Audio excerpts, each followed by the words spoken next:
శతమఖమణినీలా చారుకల్హారహస్తా స్తనభరనమితాంగీ సాంద్రవాత్సల్యసింధుః అలకవినిహితాభిః స్రగ్భిరాకృష్టనాథా విలసతు హృది గోదా విష్ణుచిత్తాత్మజానః. ఈరోజు మన ధనుర్మాస వ్రతంలో 19వ రోజు. పాశురానుసంధానం చేసి అర్థాన్ని భావిద్దాం. కుత్తు విளக்கெரிய கொட்டுக்கால் கட்டில் மேல் மெத்தென்ற பஞ்சசேனத்தின் மேலேறி கொத்தலர் பூங்குழல் நப்பின்னை கொங்கை மேல் வைத்து கிடந்த மலர் மார்பாவாய் திறவாய் மைத்தடங்கண்ணினாய் நீ உண்மனாளனை எத்தனை போதும் துயிலெலவற்றாய்கான் எத்தனை ஏலும் பிரிவாத்தகில்லாயால் తత్తువమన్రు తగవు ఏలోరెంబావాయ్. గోదాదేవి నీలాదేవిని ప్రార్థన చేసింది. ఆవిడ వస్తున్నట్టే అనిపించింది, కానీ లోపల చూస్తే రాలేదు. లోపలికి ఒకసారి తొంగి చూశారు. అక్కడ అమ్మ స్వామితో కలిసి విశిష్టమై ఆవిడ శయనించి ఉంది. చూశారు ఆ స్వరూపాన్ని ఒక్కసారి. ఎట్లా ఉంది? కుత్తు విళక్కెరియా, గుత్తి దీపాలు వెలుగుతున్నాయండి. ఒకే దీపానికి 5, 6, 10 ఇలా గుత్తులుగా దీపాలు ఉండేట్టుగా దీపాలు వెలుగుతూ ఉన్నాయి. కోటుక్కాల్ కట్టిల్ మేల్, ఏనుగు దంతములతో 4 దంతములతో చేసినటువంటి ఒక అద్భుతమైన శయ్య మంచం. కోటుక్కాల్ కట్టిల్ మేల్ మెత్తెంర పంచశయనత్తిన్ మేలేరి, దాని మీద పడుకుంటేనే చాలు 5 లక్షణములు కలిగిన 5 పంచశయనం అనే పేరు కలిగినటువంటి అద్భుతమైన పరుపు మీద పవళించి ఉంది అమ్మ. కొత్తలర్ పూంగుళల్ నపిన్నై కొంగై మేల్, అద్భుతమైన పరిమళ భరితములైన పుష్పరాశిని ధరించినటువంటి తల్లి. వైతు కిడంద మలర్ మార్పా వాయ్ తిరవాయ్, స్వామి పైన అమ్మ శయనించి ఉంది. ఆ స్వామి వక్షస్థలం హృదయసీమ వికాసంతో ఉంది. ఆవిడ కళ్ళకి కాటుక ధరించి ఉంది. మైత్తడం కణ్ణినాయ్, అద్భుతమైన కాటుక ధరించినటువంటి విశాల సుందర నేత్రి స్వామి. ఆవిడ కళ్ళ వెంటే ఆ సౌందర్యం వెంటనే చూస్తూ అలా నిశ్చేష్టుడై ఉన్నాడు. నీయున్మనాళనై, నీవును ఎత్తనై పోదుం తుయిలెలవట్రాయిగా, నీవును స్వామి కూడా మమ్మల్ని అనుగ్రహించాలి. ఎత్తనై ఏలుం పిరువాత్త గిల్లాయాల్ తత్వమన్రు తగవు ఏలోరెంబావై, నీ స్వరూపానికి ఇలా నీవు భగవంతుణ్ణి నీవు మాత్రమే అనుభవిస్తూ ఉండడం తగదమ్మా. నీవు అమ్మవు కదా, నీవు లేచి వచ్చి మాకు ఆ భగవద్ విశ్లేషణ లేకుండా భగవత్ సంశ్లేషాన్ని, భగవద్ ఉపాసనని, ఆ భగవత్ సౌలభ్యాన్ని మాకు రుచి చూపించాల్సింది అంటూ ప్రార్థన చేశారు అమ్మవారి స్వరూపాన్ని బయట నుంచి చూస్తూ. సామాన్యేన చూస్తే ఇవి బయటికి ఏదో ఒక శృంగారార్థభరితంగా కనిపిస్తుంది, కానీ ఇది భగవంతుడితో అమ్మవారి యొక్క దయా రసాన్ని, ఎట్లా అంటే దయ ఎప్పుడూ పైకి పొంగి ఉండాలండి, అది అమ్మవారి పైన ఉండటం అంటే. భగవంతుడి కింద ఉండాలండి. భగవంతుడిలో శాసన సామర్థ్యం, అవసరమైతే కోపం వస్తే ఏదో అంధలోకాలకు కూడా తొక్కిపారేస్తానన్నాడు ఆయన. అలాంటి కోపం ఎప్పుడు తగ్గి ఉండాలి, పైన అనుగ్రహం చేరి ఉండాలి. ఇది మనకి అందమైన వృత్తాంతంలో అమ్మవారు మన గోదాదేవి చెప్తుందన్నమాట. లోపలికి తొంగి చూశారు. ఎట్లా ఉంది అక్కడ పరిస్థితి? కుత్తు విళక్కెరియ, ఎప్పుడు తెలుస్తుంది ఇది మనకి? దీపాలు వెలుగుతుంటే ఆ దీపకాంతుల్లో ఈ విషయాలు తెలుస్తాయండి. గుత్తి దీపాలు అంటుంది. దీపం ఎట్లా అయితే మనకి చీకటిని పోగొడుతుందో, శాస్త్రములే ఈ దీపాలండి. ఇవి ఎన్ని రకాలుగా ఉంటాయి? గుత్తులుగా ఉంటాయి ఆ దీపాలని చెప్పినట్టుగా శాస్త్రములు ఒక ప్రమాణ క్రమం ఉందండి. శృతి, స్మృతి, ఇతిహాస, పురాణ, ఆగమ, శిష్టవాక్యములు, ఒక పద్ధతి ఉందన్నమాట. దివ్య ప్రబంధములు అంటాం అనమాట చిట్ట చివరి వాటిని. మొట్టమొదటి శృతులు ఉంటాయి, వేదాలు అపౌరుషేయములైనవి, కేవలం వినటం వల్ల వచ్చినవి. యస్య నిశ్వసితం వేదాహ అంటారు. భగవంతుని యొక్క నిశ్వాస రూపమై ఈ లోకంలోకి వచ్చాయన్నమాట. ఒక వ్యక్తి బ్రతికి ఉన్నాడా లేదా చెప్పడానికి అతడి ఉచ్ఛ్వాస నిశ్వాసలు కదా మనం చూస్తాం. శ్వాస ఆడుతోందా లేదా చూస్తాం కదా. ఈ సృష్టిలో భగవంతుడి యొక్క ఉనికిని చెప్పే శ్వాస ఏదైనా ఉంటే అది వేదం అండి. అది భగవత్ స్వరూపం నుంచి వచ్చినటువంటిది వేదం. ఇది చెప్తారన్నమాట. ప్రత్యక్షేణ అనుమిత్యేవ ఎస్తు పాయో నవిద్యతే ఏవం విదంతి వేదేన తస్మాత్ వేదస్య వేదత విజ్ఞాయంతే అంటారన్నమాట. విద్ అంటే తెలియజేయబడినది. ఏదైతే మనం ప్రత్యక్ష ప్రమాణం చేత కానీ అనుమాన ప్రమాణం చేత కానీ తెలుసుకోలేమో, ఆ ప్రత్యక్ష అనుమాన ప్రమాణాల చేత అందనటువంటి అతీంద్రియమైన దాన్ని మనకి ఇది అందిస్తుంది, అది వేదం. అది వినటం ద్వారా వస్తుందన్నమాట. అది స్వతః ప్రమాణం అంటారు వేదాన్ని. వేదం దానికదే ప్రమాణం. వేదాన్ని మరొకటి ప్రమాణంగా చెప్పక్కర్లా. ఆ వేద ప్రమాణం మొట్టమొదటి ఒక పరంపరకి మొదటి మెట్టది శృతులు. ఆ శృతుల్లో ఏమున్నాయో జ్ఞాపకం చేసుకొని ఋషులు అందించినవి స్మృతులయ్యాయి. కొన్ని రకాలుగా ఉండేటువంటి మనకి పారాశర స్మృతి కావచ్చు, హారీత స్మృతి కావచ్చు, ఇట్లాంటి కొన్ని స్మృతి గ్రంథాలన్నీ కూడా మనకి వైదికములైనటువంటి విజ్ఞానాన్ని మనకు అందించేటువంటి గ్రంథ పరంపర క్రమమైందనమాట. శృతులలో ఏవైతే నిగూఢ రహస్యాలు ఉంటాయో వాటిని మహర్షులు జ్ఞాపకం చేసుకొని తిరిగి మన లోకానికి అందించినటువంటివి స్మృతులయ్యాయి. ఆ స్మృతులలో శృతులలో ఏవైతే ఉన్నాయో వాటిని తమ జీవితంలో ఆచరించి చూపించి, ఆచరించటం వల్ల వచ్చే రిజల్ట్ ఎట్లా ఉంటుందో, ఆచరించకపోవటం వల్ల వచ్చే రిజల్ట్ ఎట్లా ఉంటుందో నిజ జీవితాల్లో ఆచరించి చూపించిన వారి యథార్థ సంఘటనలు యథాతథంగా అందించిన ఇతిహాసములు ఇలాగే జరిగిందని ఇతిహాసములయ్యాయి. అయితే యథార్థ సంఘటనలకి కొన్ని, ఆ యథార్థ సంఘటనల్లో కొన్ని మంచి చెప్పడం కోసం ఆపాదించి కల్పించిన కథనాలు కొన్ని, ఒక 5 లక్షణాలతో కూడి ఉన్నటువంటి ఇట్లాంటి సమగ్ర చరిత్ర యొక్క సమాహారంగా అందినవి పురాణములైనవి. పురా అపి నవం పురాణం, ఎప్పటిదో కానీ ఎప్పటికీ క్రొత్తగానే ఉంటుంది, ఎప్పటికీ అవసరమై ఉంటుంది. అట్లాంటి విజ్ఞానాన్ని అందించేది పురాణం అయ్యిందండి. అలాగే భగవంతుని ఎట్లా ఉపాసించాలి, ఎట్లా ఆరాధించాలి, ఆలయాదుల యజ్ఞయాగాదుల మనం చేసేటువంటి కామ్యకర్మల ఇష్టుల హవనాల యొక్క వ్యవస్థ ఎట్లా ఉండాలో చెప్పేవి ఆగమాలయ్యాయండి. వీటితో పాటు మహాభక్తులైన ఆళ్వారుల వంటి మహనీయులు, జ్ఞానులు భగవద్గుణ అనుభవ విశిష్ట మనస్కులై అప్రయత్నంగా అలవోకగా వారి నోటి నుండి జాలువారి వేదమునకు విరుద్ధము కాని వేదసారమును మరింత స్పష్టపరిచేటువంటి గానమాలికలు దివ్య ప్రబంధాలయ్యాయి. ఇవన్నీ గుత్తి దీపాలండి. ఇన్ని తెలిస్తే తప్ప మనకి ఆ తత్వం ఏంటో అర్థం. వేదములు తెలియాలి, శాస్త్రములు శృతులు తెలియాలి, స్మృతులు తెలియాలి, ఇతిహాసములు తెలియాలి, పురాణములు తెలియాలి, ఆగమములు తెలియాలి, దివ్య ప్రబంధములు తెలియాలి. వీటిని శిష్టులు ఎట్లా సమన్వయపరిచారో ఈ శిష్ట పరంపర, ఈ శిష్ట క్రమం ఏంటో మనకి తెలియాలి. అప్పుడు మనకి లక్ష్మీ విశిష్టమైన ఆ తత్వం లోపల నుంచి కనబడుతుందన్నమాట. లేకపోతే ఎన్నో అపార్థాలు వస్తాయండి. ఏకమేవా అద్వితీయం బ్రహ్మ అనే ఒక మంత్రాన్ని పట్టుకొని బ్రహ్మ ఒక్కడే ఉండిన జగత్తు మిథ్య, జీవుడు మిథ్య, ఇవన్నీ వేరే ఏం లేవు, భగవంతుడే ఎన్ని రూపాలు ఎత్తాడు, ఒక అద్దాన్ని పగలగొడితే ముక్కలు ముక్కలైన అద్దం ప్రతి దాంట్లో నీ బింబం ఎట్లా కనబడుతుందో భగవంతుడు ఇన్ని జీవుల రూపాలు ఎత్తాడని చెప్పనేసి విచిత్రమైన సమన్వయాలు చేసి సృష్టిని మిథ్యావాదంలోకి తోసేశారు. భగవంతుడు తప్ప మిగతా జీవుణ్ణి మిథ్యావాదంలోకి తోసేశారు, జీవుణ్ణి దేవుణ్ణి చేసేశారు. దీనికి ఒక అర్థం చేసుకోలేని అద్వైతం అని ఒక పేరు పెట్టారు. ఇది కాదు అద్వైతానికి అర్థం. ఏకమేవా, ఒక్కడే ఉండిన, ఖచ్చితంగా ఒక్కడే ఉన్నాడు. ఏకమేవ అద్వితీయం, రెండవది లేదు. కొంతమంది చెబుతున్నారు తెలుగులో అద్వితీయం అంటే ఇట్లాంటిది ఇంకొకటి లేదని. అలా అర్థం ఉంటుంది. అది అద్వితీయం అంటే ఇంతకుముందు ఎప్పుడు ఇట్లాంటిది లేదని. ఆ అద్వితీయం కాదు, ఇంకో వస్తువే లేదు, ఆ అద్వితీయం అంటున్నాడు. ఎంత తెలివి తక్కువ వాళ్ళు. ఈ వర్ణన ఎవరి గురించి చెప్పారండి? ఏకమేవా అద్వితీయం బ్రహ్మ. అది చెప్పకుండా ఉంటే మీరు ఎట్లయినా కామెంటరీస్ ఇవ్వండి.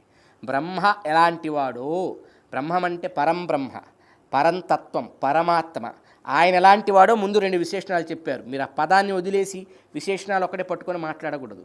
ఏకం, ఆ పరమాత్మ ఒక్కడే ఉండెను. ఎలా ఉన్నాడు? అద్వితీయం, ఆయన తప్ప ఇంకొకటి లేదు. ఇది అర్థం చెబుతున్నారు. ఇప్పుడు మనం ఒక్కసారి మనకు అర్థమయ్యే ఒక ఎగ్జాంపుల్ చెప్పుకుందాం. భర్త మాత్రమే ఉండెను, భర్త ఒక్కడే ఉండెను అని ఒక పదం ఉంది, ఒక వాక్యం. భర్త ఒక్కడే ఉండెనంటే అర్థం ఏమిటండి? భర్త ఎప్పుడు అవుతాడు? వాడు వివాహం చేసుకుని వాడికి ఒక భార్య ఉండాలి, అప్పుడు భర్త అవుతాడు. అదే మనం తండ్రి ఒక్కడే ఉండెను అని పదం వాడాము, అప్పుడు ఇంకెన్ని వస్తాయండి అందులోకి? తండ్రి ఎప్పుడు అవుతాడు? వాడికి ఒక సంతానం ఉంటే తండ్రి అవుతాడు. సంతానం ఎప్పుడు వస్తుంది? భార్య ఉంటే సంతానం వస్తుంది. అంటే ఒక్క పదం ఎన్నిటి చెప్పిందండి? తండ్రి అయ్యను ఇతను, లేదా తండ్రి ఉండెను అంటే వివాహమైంది, భార్య ఉంది, భార్యతో వల్ల సంతానం కలిగింది, ఇన్ని చెప్పింది కదా. ఇప్పుడు ఇంకొక మాట చెప్తాం. మహారాజు ఒక్కడే ఉండెను అని ఒక వాక్యం ఉందండి, ఇంకెవరూ లేరు అంటే. మహారాజు ఎప్పుడు అయ్యాడండి? అతను మహారాజు అవ్వాలంటే అతడు పరిపాలించడానికి కొంతమంది ప్రజలు ఉండాలి, పరిపాలించడానికి అతని దగ్గర ఒక భూభాగం ఉండాలి, ఒక సామ్రాజ్యం ఉండాలి, ప్రజలు ఉండాలి. ఆ వ్యవస్థ చూసేటువంటి కొంతమంది మంత్రులు ఉండాలి, కార్యవర్గం ఉండాలి, ధనం ఉండాలి, వాడి దగ్గర జనం ఉండాలి, ధనం ఉండాలి, ప్రదేశం ఉండాలి. ఇన్నింటినీ కలిగి ఉంటే కదా వాడిని మనం మహారాజు అంటాం. ఒక్క శబ్దం ఇన్నింటినీ చెప్పింది కదా. ఇప్పుడు ఇవన్నీ కలిసి ఉన్నవాడిని ఏమంటారండి? ఇవేమీ లేకుండా ఉంటే వాడు ఒక్కడే, కలిసి ఉంటే ఇన్ని విశిష్టలతో కలిసి ఉన్నవాడు అవుతాడండి వాడు. ఇప్పుడు ఒకసారి బ్రహ్మ చూడండి, బృహత్ బ్రహ్మయతీతి బ్రహ్మ, తాను చాలా పెద్దవాడు, తన్ని పట్టుకున్న వాడిని కూడా పెద్దగా మలచగలిగిన వాడు, చేయగలిగిన వాడు ఎవడు? వాడు బ్రహ్మ. ఎప్పుడు పెద్దవాడు అవుతాడండి బ్రహ్మ? ఒకడిని పెద్దవాడని ఎప్పుడు అంటాం? చిన్నవాడు ఉంటే పెద్దవాడు అవుతాడు. రెండో రేఖలైతే ఒక రేఖను నువ్వు డిస్క్రైబ్ చేయలేవు కదా, దాన్ని వర్ణించలేవు కదా. బ్రహ్మ శబ్దానికి అర్థం ఏంటి? బృహత్తత్వం, బృహత్ స్వరూపం ఎట్లా వస్తుంది దానికి? నువ్వు చెప్పే ఈ అబద్ధాలని చెప్పే ఇట్లాంటి సృష్టులు, కోట్లు, కోటాను కోట్లు బ్రహ్మాండ భాండాలు నిజమైతే వీటన్నింటినీ తనలో పెట్టుకోనుంటే అప్పుడు వాడికి బృహత్ స్వరూపం ఏర్పడుతుంది, బృహత్ తత్వం వాడవుతాడు. ఇవన్నీ అబద్ధమైతే వాడు ఎందులో వ్యాపిస్తాడు, ఎక్కడ ఉంటాడు, అసలు ఎలా వాడు ప్రవర్తిస్తాడు? కనుక బ్రహ్మ అంటే వాడు ఉండటానికి రాజు, మహారాజు అనగానే ఒక ప్రదేశం ఎట్లా ఉందో, పరిపాలించడానికి ప్రజలు ఎట్లా ఉన్నారో, చేతన అచేతన విశిష్టుడైనటువంటి తత్వమేదో అది బ్రహ్మ. చైతన్యం కలిగిన జీవులతోనూ చైతన్యం లేని ప్రకృతితోనూ ఈ రెండింటిని తన అధీనంలో పెట్టుకొని ఎవరుంటారో వారు బ్రహ్మ. విష్ణు సహస్రనామంలో చెబుతుంది స్పష్టంగా ఆయన నామం ప్రధాన పురుషేశ్వర అంటారు. పురుషులు అంటే జీవులు, ప్రధానం అంటే ప్రకృతి, ఈశ్వర ఈ రెంటిని కలిగి ఉన్నవాడెవడు? వాడు పరమాత్మ. విశిష్టుడు అంటారు పరమాత్మని, వాడితో కలిగి ఉంటాడు. బ్రహ్మ ఊరికి అయిపోలా, చిన్నవాళ్ళు కొందరు ఉంటే వాళ్ళని పెంచగలిగిన వాడు, తనంత చేయగలిగిన వాడు బ్రహ్మ అయ్యాడు. అతడు ఒక్కడే ఉంటాడు. అవును, ఎట్లా ఉంటాడు? ఒక్కడు వీటిని కలిగి ఉంటాడు. మనిషి ఒక్కడే ఉన్నాడంటే చేతులు ఉంటాయి, కాళ్ళు ఉంటాయి, నోరు ఉంటుంది, వాడి లోపల కొన్ని సూక్ష్మ క్రిములు ఉంటాయి, బ్యాక్టీరియా ఉంటుంది, ఇవన్నీ కలిపి వాడు ఒక్కడు, విశిష్టుడు కదా. కనుక అద్వైతం నిజమే, ఆ అద్వైతం నిర్విశేషం కాదు, ఇవన్నీ అబద్ధమైన అద్వైతం కాదు. జీవుడు లేడు, జీవుడే దేవుడు అనే అద్వైతం కాదు, ఏదో ప్రకృతి మాయ అని చెప్పే అద్వైతం కాదు. జగత్తుని, జీవులని తన లోపలి అవయవములుగా, తన విశిష్టములుగా కూర్చుకొని ఉన్న ఒకడు, అట్లాంటి వాడు మరి ఇంకొకడు ఎవడు లేడుగా. రెండవది లేదంటే ఇలాంటివాడు బ్రహ్మ. బ్రహ్మకి విశేషణం అది, ఉత్తి రెండు కాదు, అది ఏకమేవ అద్వితీయం బ్రహ్మ. తన వంటి వాడు లేడని అర్థం అక్కడ. బ్రహ్మ తప్ప ఇంకేం లేదని కాదు అర్థం. బ్రహ్మ తప్ప ఇంకేం లేకపోయినా సరే బ్రహ్మలో ఇవన్నీ ఉన్నాయి కదా, అప్పుడు కూడా వాడు అద్వితీయుడు అవుతాడు. ఇట్లాంటి తత్వం మరొకటి లేదు. ఇది మనం అర్థం చేసుకోవాలి. ఇది నిరంతరం చెప్పడానికి ఉపనిషత్తులు కానీ, వేదాలు కానీ, భగవద్గీతాదులు కానీ శరణాగతి ధర్మాలను ప్రబోధించేయండి. జీవాత్మ పరమాత్మకి దాసుడై సంచరించాలి. భగవద్గీత ఏంటి? రామాయణంలో సీతమ్మ సుందరకాండలో రావణాసుడికి చెప్పిందండి, ఇది జీవితమిచ్చసి తేన మైత్రీ భవత్. నువ్వు బతకాలి అనుకుంటే నువ్వు రాముడితో మైత్రి చేసుకోవయ్యా, రాముడిని శరణాగతి చేయవయ్యా అని చెప్పి. ఇది మనకు మొత్తం ధర్మసారం అంతా చెబుతుంది. అయితే ఇంత సూక్ష్మంగా ఈ ధర్మసారం ఎప్పుడు కనిపిస్తుంది? ఈ శాస్త్ర దీపాలు వెలిగితే కానీ కనిపించదు. ఈ శాస్త్ర దీపాల యొక్క స్వరూపం ఈ 5 రకాలుగా ఉంటుంది. శృతులుగా ఉంటుంది, స్మృతులుగా ఉంటుంది, ఇతిహాసములుగా ఉంటుంది, పురాణములుగా ఉంటుంది, ఆగమములుగా ఉంటుంది, దివ్య ప్రబంధములుగా ఉంటుంది. వీటన్నిటినీ సమన్వయపరచేటువంటి మహాత్ముల యొక్క, శిష్టాచార సంపన్నులైనటువంటి పెద్దల యొక్క, ధర్మపరాయణుల యొక్క పదముగా ఉంటుంది. వీటన్నింటినీ దీపాలుగా వెలిగించుకుంది. ఆ దీపాల్లో ఈ తత్వం కనిపిస్తోంది. 4 దంతములు, ఏనుగుల దంతములు అవి. కువలయాపీడమని ఏనుగును సంహరించాడు స్వామి. కువలయం అంటే భూమండలం, దాన్ని పీడించేది అహంకారం అండి. అహంకారమే కదా ఈ మొత్తం భూమిని పీడిస్తూ ఉంటుంది. ఇప్పుడు ఇక్కడ ఉండే జనులందరినీ ఇబ్బంది పెట్టేది అహంభావం. ఈ అహంకారాన్ని భగవంతుడు ఏం చేశాడు తెలుసిన? ఏనుగుని చంపినప్పుడు తిరగదిప్పి చంపేటండి. ఇది మనం తెలుసుకోవాల్సిన రహస్యం. ఏనుగుని చంపేప్పుడు తిరగదిప్పి చంపడం అంటే ఏంటంటే అహాన్ని తిప్పాడు, దాసోహం చేశాడు. అహాన్ని అహంగా స్వీకరించలా, అహాన్ని తీసిపారాడు. అహం ముందు ఓ పదం చేర్చాడు, దాసోహం, అహం దాస. ఇదే కదా రామాయణంలో హనుమంతుడు చెప్పాడు, దాసోహం కోసలేంద్రస్య, నేను రామదాసుని. శిష్యస్తేహం స్యాధి మాం త్వాం ప్రపన్నం, నేను నీ శరణాగతుణ్ణి, నన్ను నువ్వు ఒకసారి శాసించు. శంఖచక్ర గదాపాణే ద్వారకా నిలయాచ్యుత గోవింద పుండరీకాక్ష రక్ష మాం శరణాగతం. ఓ ఓ స్వామి, నేను నీ శరణాగతురాలను రక్షించమని ఇదే ప్రార్థన ద్రౌపది చేసింది. ఇదే ప్రార్థన ఈనివే తప్ప ఇతః పరం బెరుగా, నన్ను మన్నింపవే, రావే, కావవే అంటూ గజేంద్రుడు చేశాడు. వీళ్ళంతా శరణాగతి ధర్మనిష్టని లోకంలో చాటితే, శరణాగతిని, భక్తి సంప్రదాయాన్ని, ఆ ప్రపత్తిని వదిలివేసి మేమే దేవుళ్ళమని చెప్పడం ఎంత పైత్యం. ఇది సత్యం అర్థం కాకపోవటం వల్ల వచ్చే పైత్యం. జగత్ సత్యం, జగద్ యొక్క స్వరూప స్వభావాలు, జీవుడు దేవుడికి దాసుడైన సత్యం తెలియకపోవడం వచ్చేటువంటి పైత్య ప్రకోపం అనమాట. ఇవి పోవాలంటే శాస్త్ర దీపాలు వెలగాలి. ఈ శాస్త్ర దీపాలు వెలిగితే ఇప్పుడు మనకు అక్కడ ఒక 4 కాళ్ళ మంచం కనబడుతుంది. ఈ 4 కాళ్ళు ఏంటి, మనకు రకరకాలుగా ఏర్పడతాయి. మనకి నేనే ప్రతి పని చేస్తున్నా అనే అహంకారం, పని చేయడం వల్ల వచ్చే ఫలితం నాకే అనే అహంకారం, ఆ ఫలితంతో ఆనందించేది నేనే, కర్తృత్వం, భోక్తృత్వం, ఏదో ఫల అనుభవ తత్వం, వీటి వల్ల వచ్చే ఈ అహంకారాలని తొలగటానికి 4 కాళ్ళ ఏనుగు దంతములని దాసోహం భావంతో అహంభావం ఏర్పడే 4 రకాల జబ్బులను తొలగించి 4 కాళ్ళతో ఒక మంచం, ఆ మంచం మీద శయనిస్తే నిద్రపడుతుంది. ఏంటి దాని మీద ఒక పరుపుకి ఒక పేరు పెట్టారు, పంచశయనం. 5 రకాల గుణాలు కలిగి ఉంది ఆ పరుపు. దాన్ని పడుకుంటే తెల్లగా ఉంటుందిట, మెత్తగా ఉంటుందట, విశాలంగా ఉంటుందట, పరిమళిస్తుందట, చల్లగా ఉంటుందట. 5 గుణాలు కలిగి ఉంటుంది. ఈ 5 గుణాలే ఈ శాస్త్ర దీపముల ద్వారా వెలిగితే వచ్చే 5 జ్ఞానాలండి. అర్ధపంచకం మనం మొదట్లో కూడా చెప్పుకున్నాను దీన్ని. నేనెవ్వరు, నా స్వరూపం ఏంటి, జీవాత్మ యొక్క స్వరూపం ఏంటి, జీవాత్మ పరమాత్మకు దాసుడై ఉండుట జీవాత్మ యొక్క స్వరూపం. అందుకే రాముడి పాదాల వద్ద ఇప్పుడు నమస్కరిస్తూ హనుమంతుడు సాక్షాత్కరిస్తాడండి. అన్నమయ్య చెబుతారు, సకలము ఎరిగిన సుఖ ద్రివాదులిటు చూపినది అంటూ. వీళ్ళంతా భగవంతుడి శరణాగతి చేసి భగవత్ శరణాగతిలో రమించినటువంటి మహనీయులు, ఋషులంతా కూడా స్వస్వరూపం జీవాత్మ స్వరూపం పరమాత్మకి శరణాగతుడై ఉండుట, పరమాత్మ స్వరూపం సకలమును తాను అధీనంలో ఉంచుకొని ఉండుట, అది పరస్వరూపం. ఆయన ఎట్లా చేరుతో ఉపాయం ఏంటి, భక్తుల ద్వారా, జ్ఞానుల ద్వారా, సద్గురువుని చేరి గురువు ద్వారా మంత్రాన్ని పొంది మంత్ర విశిష్ఠుడైన పరమాత్మను లక్ష్మీ విశిష్ఠుడిగా గుర్తించి అనుసరించుట, ఇది ఉపాయ పరాకాష్ట. శరణాగతి ధర్మం ఉపాయం అన్నమాట. దానివల్ల ఏమొస్తుంది, నువ్వు నిత్య బ్రహ్మానందాన్ని చేరతావు. అది ఉపాయ స్వరూపం. ఎందుకు చేరలేకపోతున్నావు, అహంభావం అడ్డుగా ఉంది నీలో, మమకారం అడ్డుగా ఉంది నీలో, సాధనకు అడ్డుగా ఉండే విరోధులు ఉన్నారంటూ విరోధి స్వరూపం. ఈ 5 స్వరూపాలని తెలుసుకోగలిగే జ్ఞానం, ఈ 5 గుణాలు కలిగిన మెత్తటి పరుపు, దీని మీద విశ్రమిస్తే అద్భుతమైన నిద్ర కలుగుతుంది. దీని మీద ఒక 2 ఉంటారండి. ఈ శాస్త్రదీపాల వెలుగులో ఈ అహంకారాలు లేనటువంటి 4 కాళ్ళ మంచం మీద, 5 జ్ఞానములు అర్ధపంచక జ్ఞానం కలిగిన పరుపు మీద లక్ష్మీనారాయణులు అవిభాజ్యంగా కలిసి ప్రకాశిస్తూ ఉండటం ఈ పాసురానికి తాత్పర్యం. ఇది అమ్మవారు దర్శిస్తున్నారు. ఇది మనకి రామాయణంలో బాలకాండలో సీతమ్మని రాముడితో చేర్చి సీతారాములను ఏకం చేశాక మరి ఇంకా రామాయణంలో ఎక్కడా విశ్వామిత్ర మహర్షి కనపడడు. ఆయన వేదాలన్నీ చదివాడండి. 10,000 దివ్య సంవత్సరాలు తపస్సు చేశాడు, అఖండమైన శక్తులు పొందాడు, ధనుర్వేదం మొత్తాన్ని గ్రహించాడు. అన్ని రాముడికి రామార్పణం. మనం పారాయణలు చేశాక మన వాళ్ళకు అద్భుతమైన మనకి మర్యాదని సంప్రదాయాన్ని మనకు అందించారండి. కాయేన వాచ మనసేంద్రియైర్వా బుద్ధ్యాత్మనవా ప్రకృతే స్వభావాత్ కరోమి యద్యత్ సకలం పరస్మై నారాయణాయతి సమర్పయామి.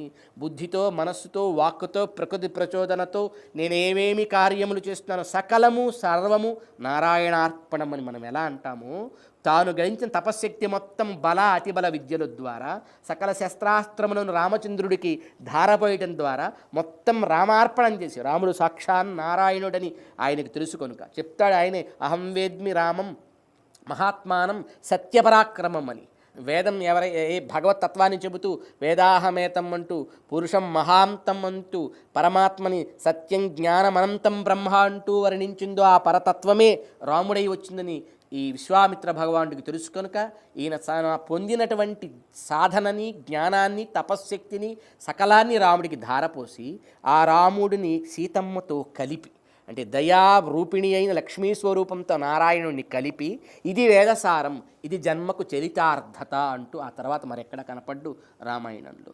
ఇది మనం గుర్తించాల్సింది. ఈ విశిష్ట తత్వం ఈ లోపల భాషిస్తూ ఉంది. ఆ అమ్మ దయ ఎప్పుడు పైకి ఉంటే ఆవిడ జ్ఞాన సౌందర్యం, ఆ దయా సౌందర్యాన్ని చూస్తూ పరమాత్మ ఎవరిని అనుగ్రహించమంటే వాళ్ళనల్లా అనుగ్రహిస్తాడు. లక్ష్మీ అమ్మవారు అనుగ్రహం పొందితే. అందుకే ఆలయాల్లో విడిగా అమ్మవారు ఉంటారు. ముందు అమ్మని దర్శిస్తే ఆ అమ్మ దర్శనం పొంది స్వామి దగ్గరికి వెళితే స్వామి ఆహా అమ్మ చేత పరిష్కరించబడి సంస్కరించబడి నా దగ్గరికి వచ్చావా అంటాడు. ఎందుకు అమ్మవారి దగ్గరికి చేరాలి?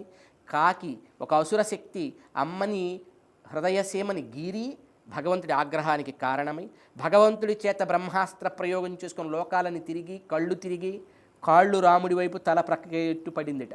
తిరిగి సీతమ్మ భగవంతుని ఉపాసించే పద్ధతి ఒకటి ఉంటుందంటూ శిరస్సుని మళ్ళీ రాముడి వైపు తిప్పితే రాముడి యొక్క అనుగ్రహాన్ని పొందిందంట. అంటే అమ్మ ఎప్పుడు పిల్లలకి తండ్రితో ఎట్లా నడవాలో నేర్పుతుంది, ఈ దయాగుణం పరమాత్మని ఎట్లా అనుభూతి చెందాలో నేర్పుతుంది. కనుక నీళా విశిష్టుడైన లక్ష్మీ విశిష్టుడైన స్వామి స్వరూపాన్ని ఇక్కడ అనుభూతి చెంది ఆ ఇద్దరిని లేచి రమ్మని ప్రార్థన చేశారు. స్వామి లేచి వస్తాడు, క్రమంగా తెలుసుకుంటూ ముందుకు సాగుతాడు. ఆండాళ్ తిరువడిగళే శరణం.